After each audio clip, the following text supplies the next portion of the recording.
नमामि ज्ञान रूपम कृपालम अगमबोधदाता सुबुद्धि निधि विशालम क्षमाशील धीर गंभीर ज्ञानम धर्मकील दृढ़ धीर समधीर ध्यानम जगत त्राणकारी आधारी उदारम भगत प्राण रूपम दया गुण पारम नमो सद्गुरुं ज्ञान दाता सुस्वामी नमामि नमामि नमामि नमामि। श्री सद्गुरु महाराज की जय। परमाराध्य सद्गुरु महाराज गुरुदेव महर्षि संत सेवी ब्रह्मन जी महाराज मंचस्थ पूज्य गुरुजन उपस्थित बिहारी गांव के सज्जन सत्संग प्रेमी महान भाव माता बहनों, यह गांव धन्य है जहाँ संत के संदेश का संवाद हो रहा है, ज्ञान की गंगा प्रवाहित हो रही है और यहाँ ज्ञान यज्ञ हो रहा है।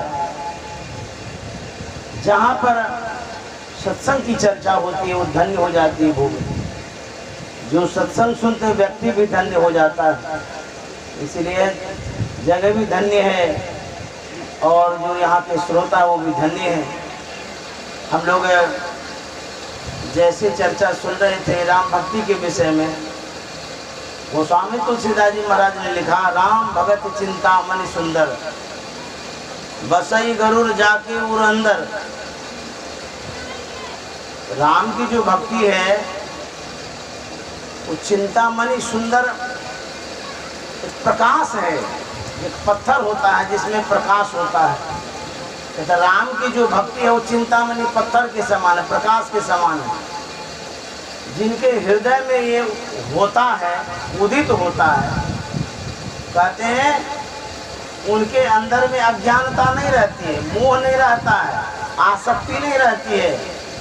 मोह दरिद्र निकट नहीं आवा, मोह भी नहीं रहेगा, आसक्ति नहीं रहेगी, अज्ञानता नहीं रहेगी, दरिद्रता भी नहीं रहेगी। राम की भक्ति जो है ये कैसे करेंगे?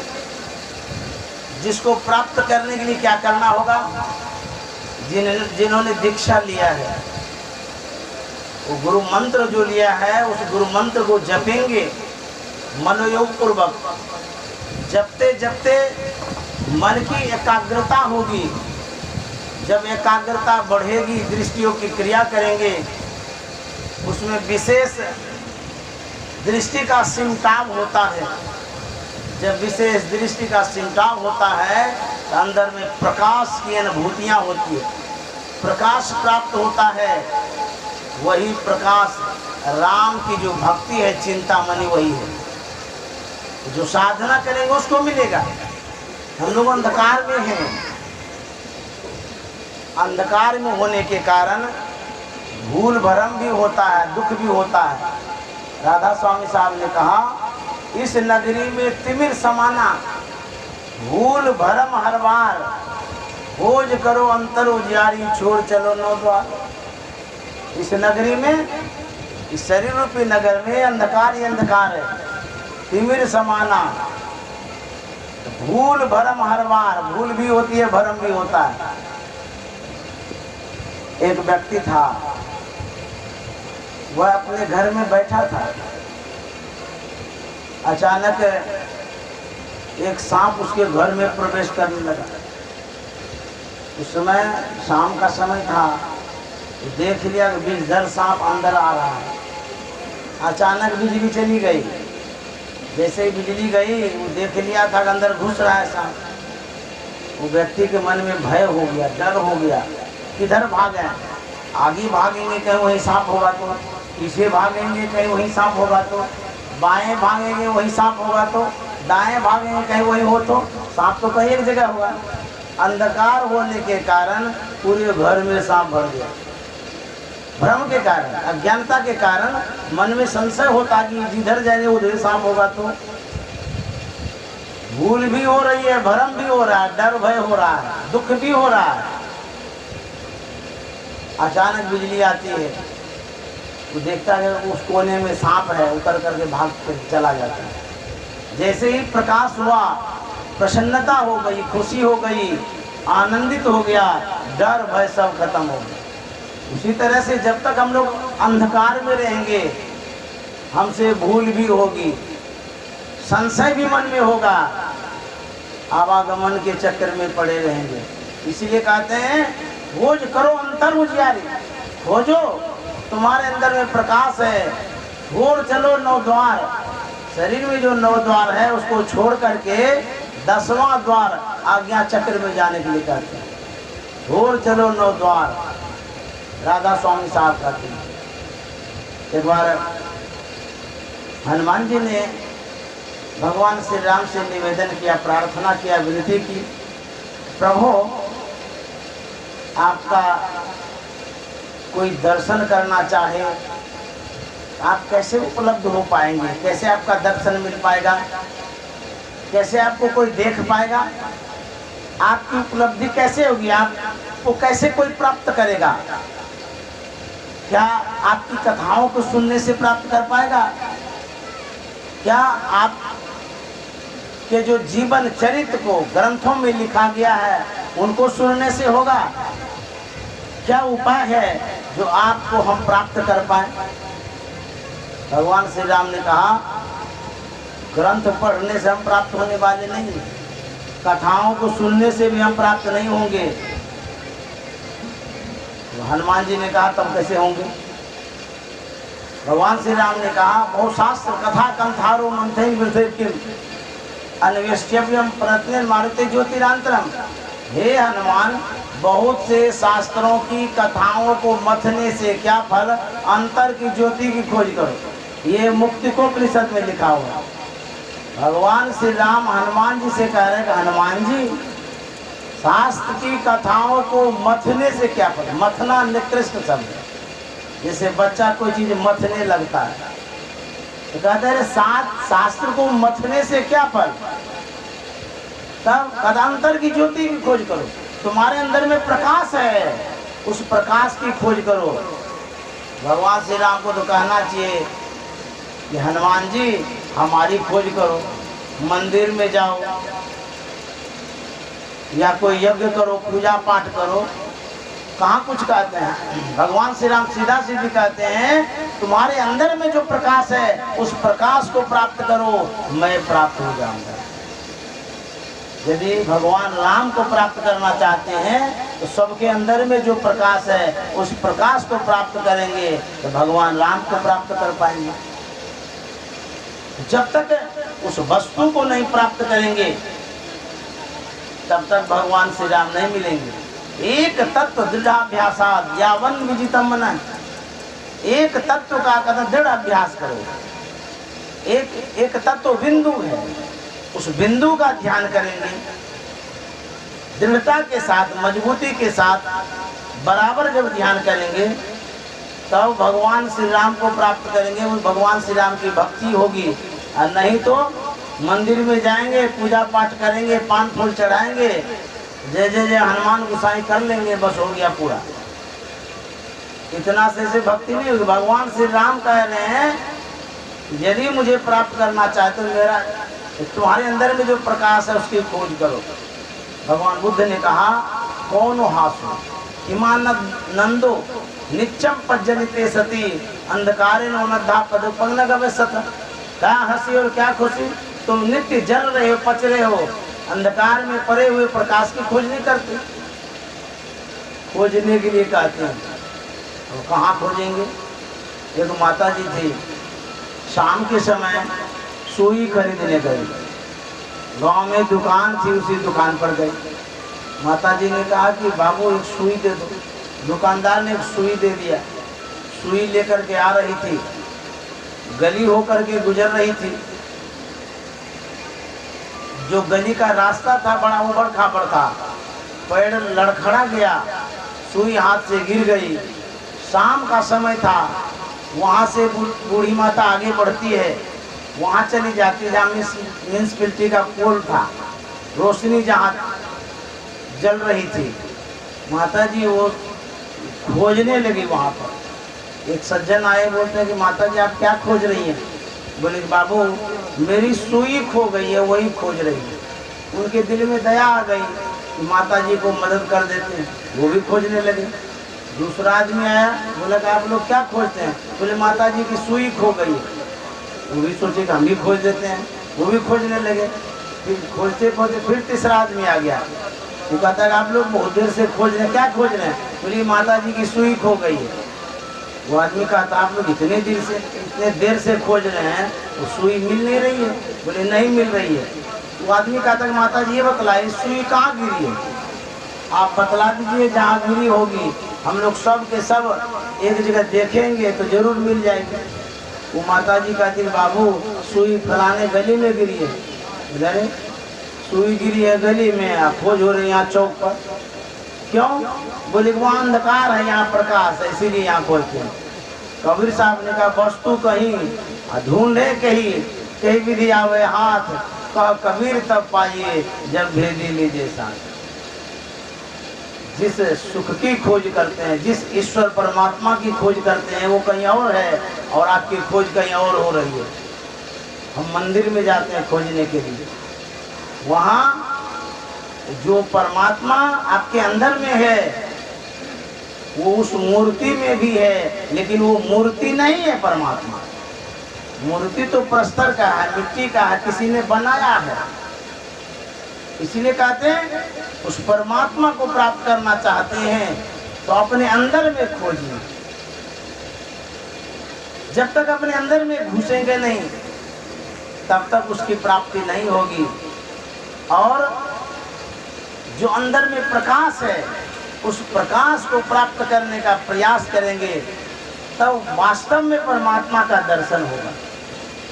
भक्ति तो सब कोई करते हैं, लेकिन भक्ति करने से जो आप अपने मन से करते हैं वो सही भक्ति नहीं है। आप जाते हैं मंदिरों में, कांवर लेकर के जाते हैं देवघर पूजा करने के लिए, ये मनमुखी भक्ति। भोले बाबा की पूजा तो करते हैं, लेकिन भोले बाबा जैसा बतलाते वैसा पूजा नहीं करते। भोले बाबा ने कहा बिंदु नाद महालिंगम शिव शक्ति निकेतन। बिंदु और नाद जो है वो महालिंग है। जो बिंदु की उपासना करता है वो पार्वती की उपासना करता है, जो नाद की उपासना करता है वो शिव की उपासना करता है। भोले बाबा तो ज्ञानी थे, वो ध्यान करते थे, लेकिन हम लोग उनका देखा देखी भी नहीं करते हैं, लेकिन जो लोग बतला देता है वही सब करते रहते हैं। तो कहते हैं जो सार भक्ति है, जो मूल भक्ति है, उसको करने के लिए कहा जाता है। संत मत यही बतलाता है कि अंत साधना करिए। जब तक अंत साधना नहीं करेंगे तब तक कल्याण नहीं होगा। जब तक ध्यान नहीं करेंगे तब तक ज्ञान नहीं होगा। इसलिए संत मत कहता उस मणि को प्राप्त करने के लिए, जो चिंता मणि है उसको प्राप्त करने के लिए सत्संग करना होगा। वही पाएगा जो सत्संग करेगा, जो सत्संग नहीं करेगा उसको पता भी नहीं चलेगा। इसलिए हम लोगों को बराबर सत्संग करना चाहिए। सत्संग करने से समझ में आएगा कि किस तरह की भक्ति करेंगे, कैसी भक्ति करेंगे।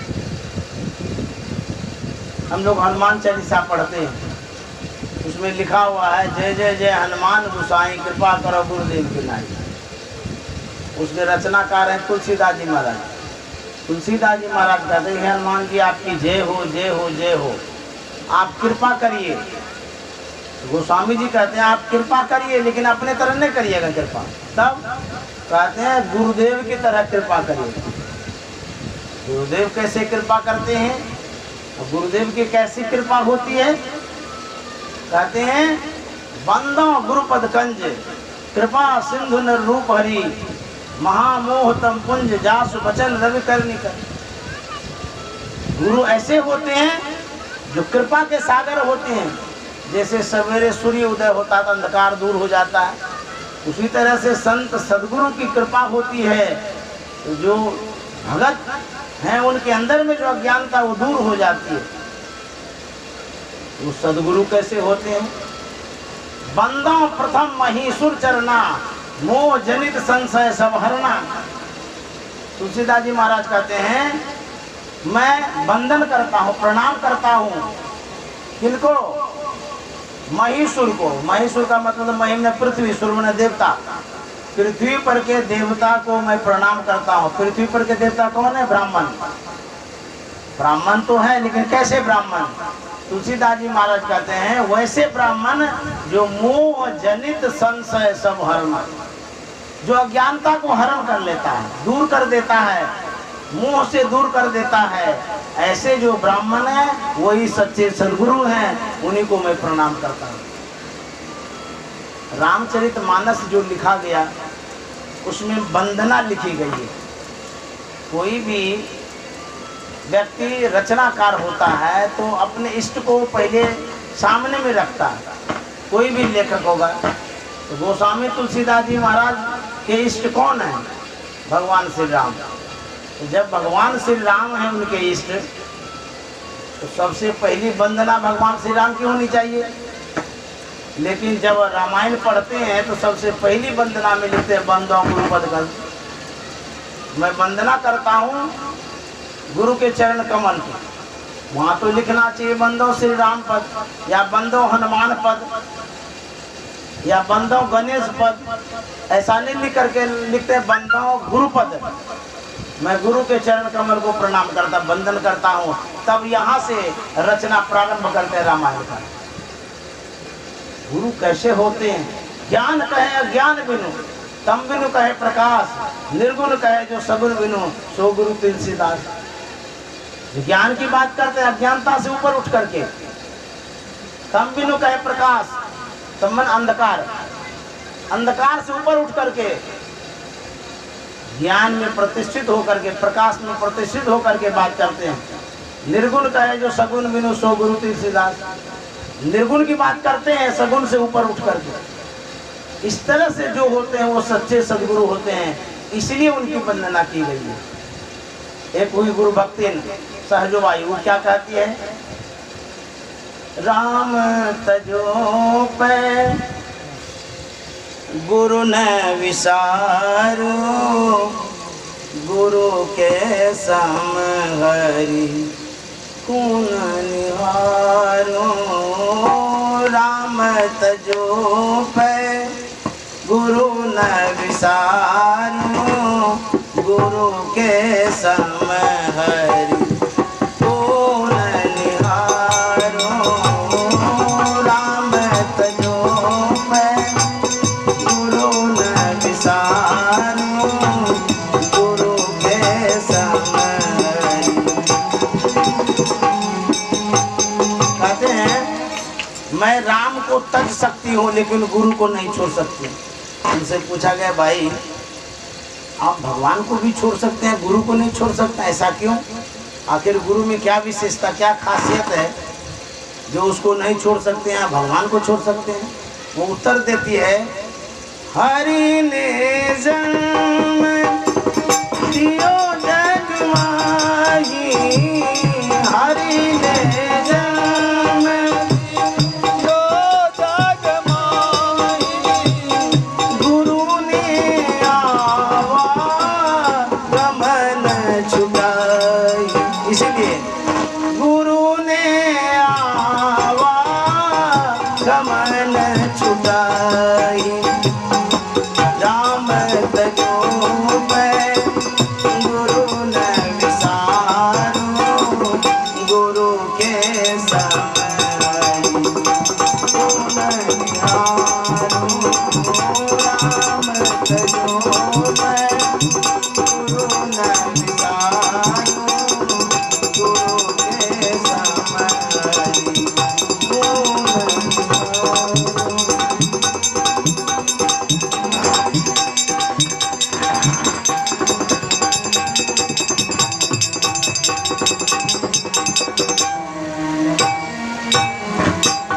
कहते हैं मैं राम को छोड़ सकती हूँ लेकिन गुरु को नहीं छोड़ सकती। गुरु क्या करते हैं? गुरु सतगुरु पशु मानस करे, संत सदगुरु क्या करते हैं, पशुवत से मानवता में ला देते हैं, ज्ञान दे करके। मानव है सिद्ध सोय, मानव से सिद्धि दिला देते हैं। दादू सिद्ध थे देवता, कहते यहीं तक नहीं छोड़ते, देवता के समान बना देते संत सदगुरु। और देव निरंजन हो, देवता से निरंजन परमात्मा के समान बना देते हैं। यही गुरु का काम है, यही गुरु की विशेषता है। एक लघु कथा है। एक जेल है, जिस जेल में बहुत से कैदी हैं।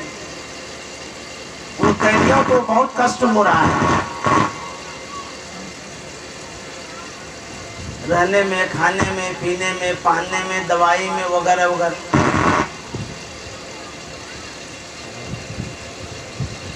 कोई सज्जन जेल निरीक्षण में जाता है, कैदियों के कष्ट को देख करके द्रवित हो जाते हैं, उनके दिल में दया आ जाती है, उनके मन में होता है।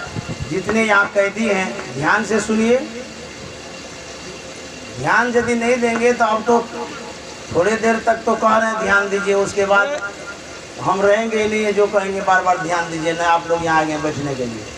देख लीजिएगा थोड़ी ही देर में ये मेला सब झमेला खत्म हो जाएगा, सुनसान हो जाएगा यहाँ, फीका जैसा लगेगा। आइएगा, घूर के देखिए कैसा लग रहा था, अभी कैसा लग रहा है। थोड़ा सा सुन लीजिए, यहाँ कुछ बंटता नहीं है, कोई चीज़ देंगे नहीं आपको हाथ में, लेकिन सिर्फ सुनाएंगे, वही सुनिए, काम का चीज़ है।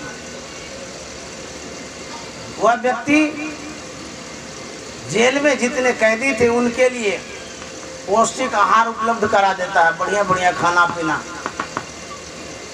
वह जो प्राप्त हुआ बढ़िया बढ़िया खाना, उसे सब खुश हो गए जितने कैदी थे। जिस धर्मात्मा ने ऐसा किया उसका गुणगान करने लगा, नाम लेने लगा। दूसरा आदमी आया, वहाँ देखा कि सबको पानी का अभाव है, शुद्ध जल नहीं मिल रहा है। पूरे जेल में कैंट आरओ लगवा दिया। यह प्राप्त करके सब कैदी खुश हो गया। तीसरा आदमी आया, देखता है इन लोगों को बीमारी हो गई और स्वस्थ हो गए हैं, उचित उपचार का प्रबंध करा देता है, दवाई, डॉक्टर वगैरह। यह प्राप्त करके सब कैदी खुश हो गया। और आदमी आता है जो जाड़ा का मौसम है, उसमें ऊनी कपड़ा दे देता है। यह प्राप्त करके सब खुश हो जाता है। जेल में जितनी सुविधाएं होनी चाहिए शरीर सुख के लिए, उतना उपलब्ध हो गया, सब खुश हो गया, आनंदित हो गया। लेकिन ये खटका मन में लगा रहा, सब चीज मिल गया, फिर खटका क्या रहा। सब कैदी सोचता है सब चीज तो मिल ही रहा, आखिर तो जेल में नहीं, सब सुख तो है लेकिन है जेल में, ये खटका सता रहा। एक कोई व्यक्ति जाता है, कुछ देता नहीं है, बल्कि सभी कैदियों को कैद खाने से मुक्त करा देता है, छुट्टी दिला देता है, सब बाहर आ जाता है। उस कैदी से लोग कहता है कि आपको कितना बढ़िया बढ़िया भोजन मिल रहा था, सब सुविधा मिल रहा था, बाहर काहे के लिए आए, चले जाइए जेल में रहिएगा। वो कहता नहीं नहीं, हम घर में रहेंगे, नमक रोटी खाएंगे, लेकिन जेल नहीं जाएंगे। उस सुविधा भले है लेकिन उसमें दुविधा है, हम बाहर में रहेंगे। उस कैदी से पूछा जाए कि सबसे बड़ा उपकार किनका हुआ, जो जेल में सब सामान उपलब्ध करा रहा था उनका, या जो बाहर करवा दिया उनका। तो कहेगा जो बाहर करवा दिया वो सबसे बड़ा उपकारी वही है। खाना पीना तो मिल ही रहा था, लेकिन फिर भी मन में दुख हो रहा था, परिवार से नहीं मिल रहे हैं, समाज से नहीं मिल रहे हैं। तो सबसे बड़ा उपकार किनका हुआ, जो जेल से बाहर कर दिया। ठीक उसी तरह से संत सदगुरु क्या करते हैं, शरीर और संसार से मुक्त होने का युक्ति बतलाते हैं, भेद बतलाते हैं। शरीर संसार से आवागमन से छुड़ा देते हैं। हम संसार में रहते हैं, खाना मिलता है, कपड़ा मिलता है, एसी रूम में रहते हैं, आराम से सोते हैं, आपके परिवार वाले सब सुख साधन भर दिया है। ये वो खटका है। और क्या खटका है, खाना पीना, घर मकान दुकान सब हो गया है, जमीन जायदाद सब, एसी वाला रूम है, करोड़ों का कमरा है, अब खटका क्या रह गया? एक खटका है। वो कभी कभी वो व्यक्ति सोचता है एक दिन मर जाएंगे। ये सबके मन में है ना खटका। सब सुख है फिर भी मन में होता है एक दिन मर जाएंगे, इसलिए होता है जो मरते हुए देखते रहते हैं। समाज में देखते हैं रोज मरता है तो मन में डर लगता है हम भी एक दिन मर जाएंगे। ये खटका सताता है, मन में होता है भगवान सब कुछ तो देवे किया है लेकिन मौत काहे लगा दिया पीछे। इतना सुंदर घर छोड़ देंगे, इतना सुंदर परिवार छोड़ देंगे, कितना ऐशो आराम से ज़िंदगी बिताते हैं। नया नया डिजिटल इंडिया बनते जा रहा है और 100 साल जीते तो कितना अच्छा बनता है भारत, उसको देखते। ये खटका तो मन में है जाने का, इससे कौन बचाएगा? कहते संत सदगुरु ज्ञान देते हैं, युक्ति देते हैं, बुद्धि देते हैं और उस युक्ति से इससे मुक्त हो जाते हैं। यही गुरु का काम है। इसीलिए गुरु महाराज ने कहा बिना गुरु की कृपा पाए नहीं जीव उधार है। बिना गुरु की कृपा पाए नहीं जीव उधार।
सदगुरु महाराज की जय।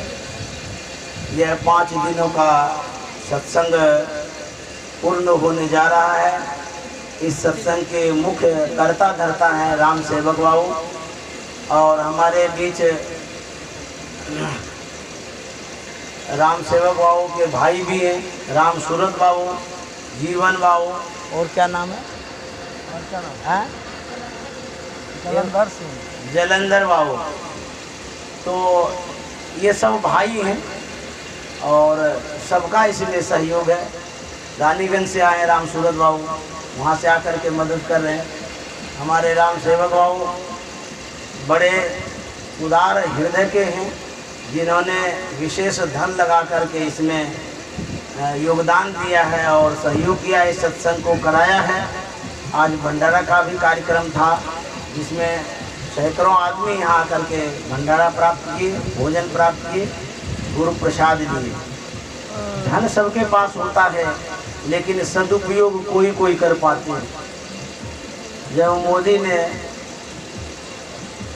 वो 1000 का नोट स्ट्राइक किया ना, बंद किया ना, तब पता चला कि छिपा छिपा के जो रुपया रखते हैं उसका क्या उपयोग होता है। ना पुण्य किया, ना धर्म किया, ना सत्संग किया, ना पूजा किया, बाथरूम सब में घुसा घुसा के रखे थे। ऐसा कौन समय दिया कि कितना रुपया जला दिया, बर्बाद कर दिया, फेंक दिया, कितना कितना परिवार को दे दिया। उसी तरह से जमा करके रखिएगा, तो फिर कहीं स्ट्राइक हुआ किसी रुपया का तो जाएगा ऐसे ही। इसीलिए संत महात्मा कहते हैं जो धन है उसका सदुपयोग कर लीजिए। सदुपयोग यही है कि खा पी लीजिए, आराम से रहिए, घर मकान बनाइए, कुटुंब परिवार को बढ़िया से रखिए, और जो धर्म है, पुण्य है, जो सत्संग ध्यान है, सो करा लीजिए। नहीं तो ढेर जमा करके रखिएगा, अब कहीं आंख बंद हो गया तो। ये कोई महात्मा थे, ढेर रुपया था उनके सिरौना में, बेचारा हार्ट अटैक हो गया और बिछावन के नीचे में ही रुपया रह गया सब। जब बिछावन हटाया ना, ढेर ही रुपया निकला। अच्छा, वो कौन काम में आया? कोई दूसरे ही कुछ काम किए होंगे, लेकिन आप जो जमा किए, किस लिए जमा किए, क्यों जमा किए? संत महात्मा कहते हैं आप जो जमा करते, संग्रह करते, खूब खाइए, आराम से रहिए, सत्संग ध्यान करते रहिए, कराते रहिए। ये सब जो पुण्य है, ये पुण्य का प्रताप आपके जीवन में काम आएगा। जो साधु महात्मा को खिलाते हैं, सत्संग कराते हैं, रुपया किसी का नहीं है, वो आता है जाता है तो कागज है, और यदि उसको सत्कर्म में लगा लिए, वो कागज नहीं, वो हीरा बन जाता है। इसीलिए कहते हैं धन को धर्म में लगा दो। धर्म में लगाएंगे, वो धर्म आपकी रक्षा करेगा। बिनु धन धर्म न होई खगेसा। धर्म का सदुपयोग किया है राम सेवक बाबू ने। सब कोई नहीं करता, 5-10 रुपया खर्चा करने में तो भारी लगता है लोगों को। ऐसे सब कंजूस आदमी है, यहाँ लाखों रुपया खर्चा कर दिए। ऐसा दिल होना चाहिए। ऐसा क्यों करता है? वो तार लगता है, उसको खोल दो। तो मैं गुरु माँ से प्रार्थना करता हूँ, राम सेवक बाबू के जीवन में सुख हो, शांति हो, समृद्धि हो। इसी तरह से वो सत्संग भजन कराते रहें और लोगों को लाभ पहुँचाते रहें। श्री सद्गुरु महाराज की जय। आप लोगों ने, श्रोताओं ने जो समय दिया 5 दिनों का, उसके लिए आप लोगों को भी बहुत बहुत धन्यवाद। आप लोगों ने सुना गौर से, ध्यान से, इस तपती धूप में आकर के सुना है। आप लोग भी धन्यवाद के पात्र हैं। आप लोगों ने इतना समय दिया, बहुत तादाद में आकर के समय दिया।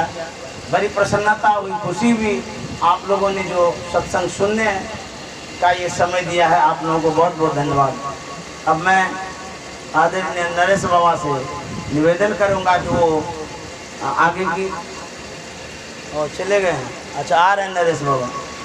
तो आप लोग सुन रहे थे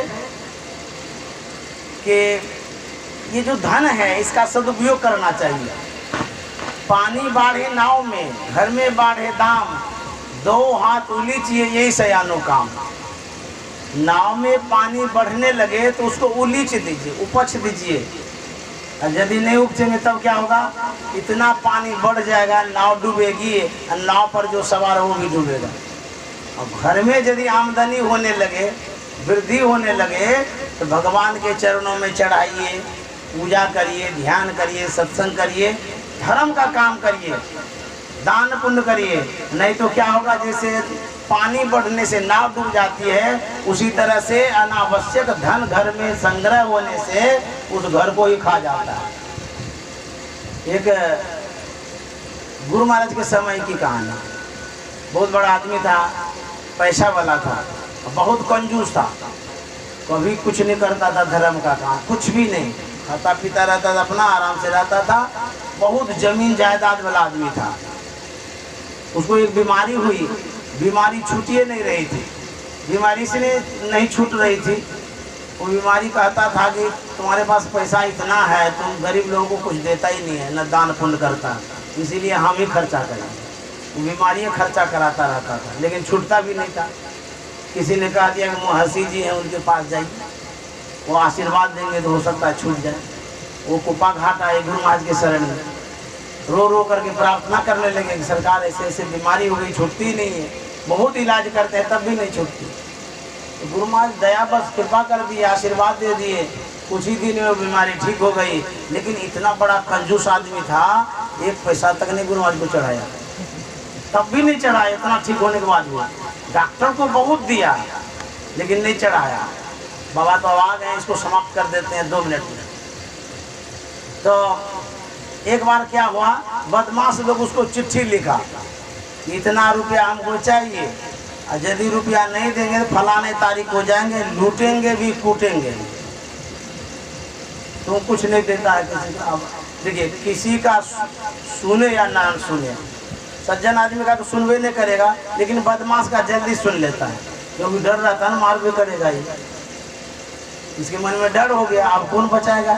चिट्ठी आ गई है, डेट निर्धारित कर दिया, इतने तारीख को आएंगे। फिर भागते भागते गुरु महाराज के पास गए, वहाँ जाकर के गिरे चरणों में, बोले सरकार ऐसे ऐसे बात, चिट्ठी आ गया है, बोला इतना दिन में यदि पैसा नहीं दोगे तो मार के खत्म कर देंगे, सब धन लूट लेंगे। नामी ग्रामी बदमाश होता है तो डर लगता ही। अब गुरु महाराज तो संत थे, अब वो क्या कहेंगे। गुरु महाराज देखे ये कंजूस आदमी है, कुछ चढ़ाता हो रहा है नहीं। तो गुरु महाराज ने कहा मैं एक बात कहूँगा तो मानोगे। बोले हाँ सरकार, सब मानेंगे, जब संकट आता है ना तब तो सब मानने के लिए तैयार होता है। बोले ऐसा करो, तुम एक शिवालय बनाओ और उतने ही दिनों में बनाओ जितने दिन का वो डेट दिया है, उसके अंदर में चाहे जितना उसमें रुपया लगे या जितना समय लगे, एकदम लगा बना करके तैयार कर दो। अब कहते हैं जब डर होता है तो क्या नहीं होता है। यहाँ से गया, रात दिन मजदूर लगा दिया, गांव में एक शिवाला बनाया। वो जो डेट था बदमाश का आने का, उसके पहले ही भंडारा का कार्यक्रम हुआ, बहुत आदमी गांव के लोग आए थे। वो बदमाश भी उस दिन आया। बदमाश जब आया तो जब देखा कि यहाँ पर भंडारा उंडा हो रहा, शिवाला बना दिया है, उनके बदमाश के मन में, अरे तो बड़ा पुण्यात्मा धर्मात्मा है, हम सोचे कंजूस है, कुछ नहीं देता है। वो लोग भी भंडारा खाया, बदमाश लोग खाया पिया। उसके बाद गुरु महाराज की ऐसी कृपा हो गई, उन लोगों का मन बदल गया, लूटा फूटा नहीं, ऐसे खाली हाथ चला गया। ये जाकर के गया गुरु महाराज के पास, फिर बोले सरकार वो बदमाश तो आया ही नहीं, कुछ तो नहीं किया। बोले वो आया था। तो बोले लिया क्यों नहीं? बोले इसलिए नहीं लिया, उनका जो अंश था, उसका अंश था तुम्हारे धन में, लेकिन उस अंश को तुम जो शिवालय बनाने में लगा दिया, इसीलिए वो कुछ नहीं लिया, लौट के चला गया। तुम्हारा धन धर्म में लग गया, तुम भी बच गया, तुम्हारा धन भी बच गया। श्री सद्गुरु महाराज की जय। अब पूज्य बाबा से हम लोग अंतिम में 4 बातें सुनेंगे। जितनी देर तक ये कहना चाहें कह सकते हैं, उसके बाद तो जाना ही जाना है। श्री सद्गुरु महाराज की जय।